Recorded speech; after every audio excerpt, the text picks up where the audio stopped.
please. I don't have any time for any gossip now. Eh? Yes. Look at him.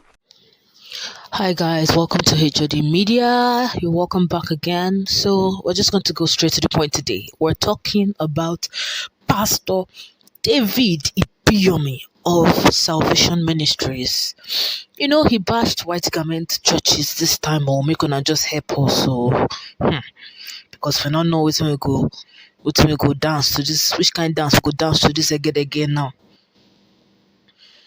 Pastor Gabriel Evans, who is a renowned CNS prophet, if you will, gave him the perfect response, and I want you to check it out. But before you check it out, let's just give you a quick recap. Pastor David Ibiyomie, or rather Bishop David Ibiyomie, as he is fondly called by his church members, he said he hates white garment churches, and he reveals why. During the recent sermon, he alleged that they aid those who attack children when they can't get through to their parents. According to Ibiyomie, leaders of white garment churches change people's destiny, especially children's destiny, through demonic psalms and other rituals, which is why some children start doing things they never did before. Yes, I want you to check out what David Ibiyomie says, as well as what Prophet Evans says. Check that out. Do you know why I hate white garment churches? In quotes, people don't know why I hate them. If you know what they do, you will never like them.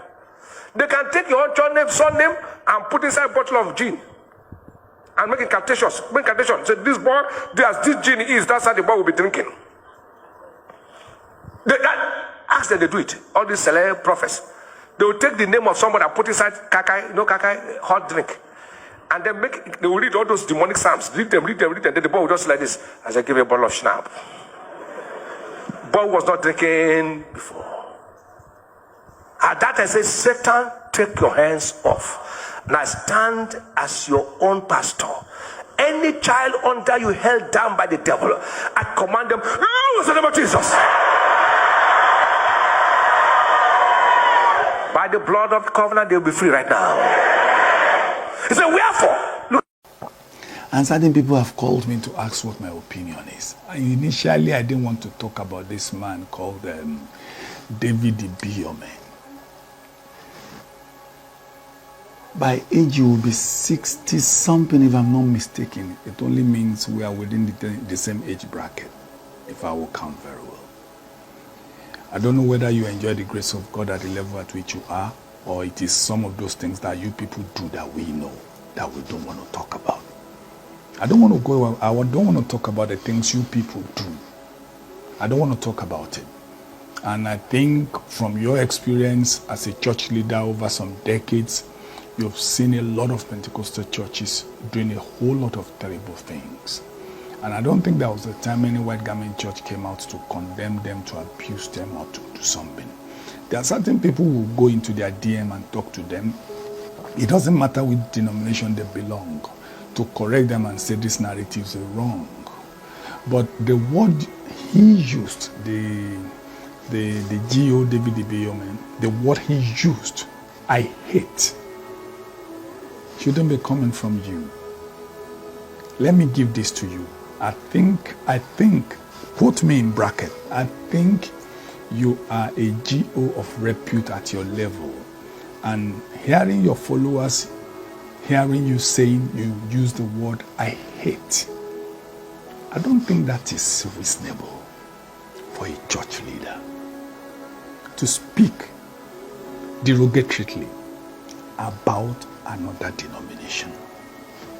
Do we use what some Pentecostal pastors do to adjudge that all Pentecostal churches are frauds? Do we use that as a yardstick? Do we use what some of your A-rated people do and say you commit adultery, you do this, a whole lot of scandal on social media? Have we ever used that to adjudge the body of a Pentecostal fellowship as a whole? If you fall victim of one or two individuals, it doesn't make you to condemn every other individual, and you don't use the word hate. As close as Judas was to Jesus, he still betrayed Jesus. It only means within every denomination you have the black sheep. Even in your denomination there are black sheep. But for you to now come out and say, I hate the white garment churches. Do you know the meaning of hate? And you are a religious teacher. And when Jesus came, he said, I did not come for the righteous but the sinners. Why don't you show them the light with love? Why don't you preach the ministry, the gospel of Jesus, which is love, that all may be one? And you want me to see you tomorrow and love you, respect you. And go check very well, that's your church where you are the GO. 80% of your members are one-time members of the white garment churches. I make bold to say that without reservation. And some of them do have beautiful experience, you know. And even up till now, do you know 70% of those your church members who you do GO over still come to the white garment churches? Don't live in a fool's paradise. And don't live on illusions.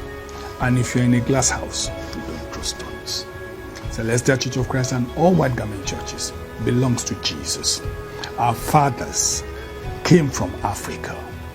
God called them from Africa. Their origin is in Africa. What you carry today is a mental slavery. It's a recolonization through religion to Africa upon the mantra and the mandate you carry, which is the Pentecostal fellowship.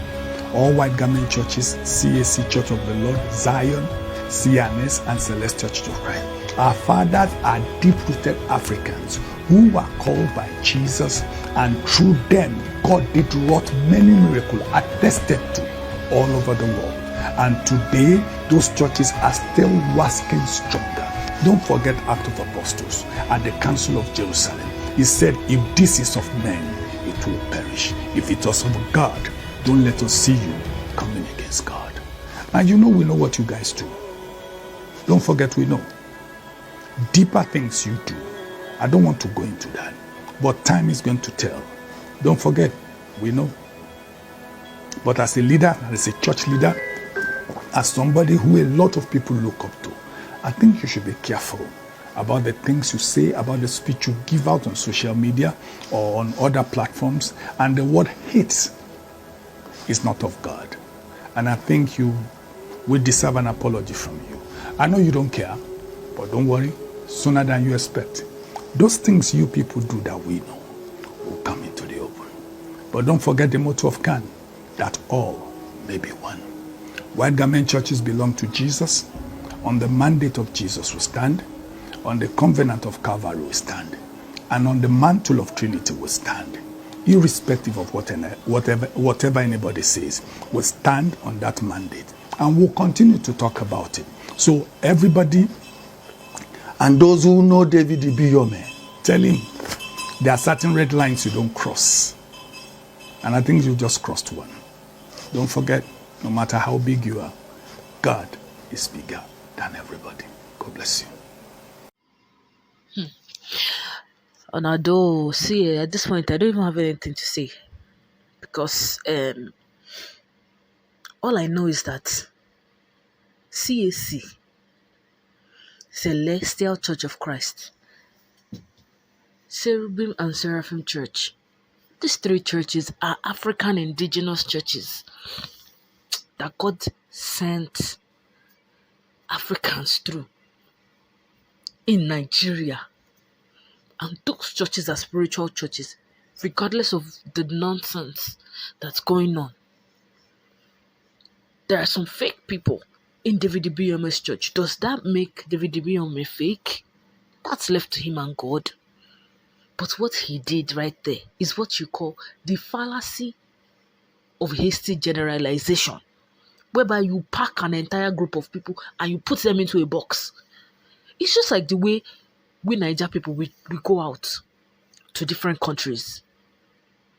Would you like it if people look at us and say, all of us were from Niger? See, everybody from Niger say we be scammer. On I go like them. Aren't there professionals in our country? Aren't there good, hard-working people from Niger? Doctors, lawyers, even singers, musicians. Look at Nollywood. look at the music industry making us proud. Are all of us 419ers? So the way he castigated all white garment people, there is a problem there. And whether you like it or not, a lot of these pastors and a lot of these Pentecostal people will be say, or now they wear white garments. Some of you will still go back to them in the middle of the night when you have problems. So why are you bashing them in the day? Let's change. Let's change. Because if the government now won't regulate how we're going to do our worship, now then you can know, say meme, they come. Thank you guys, Shari. Take care.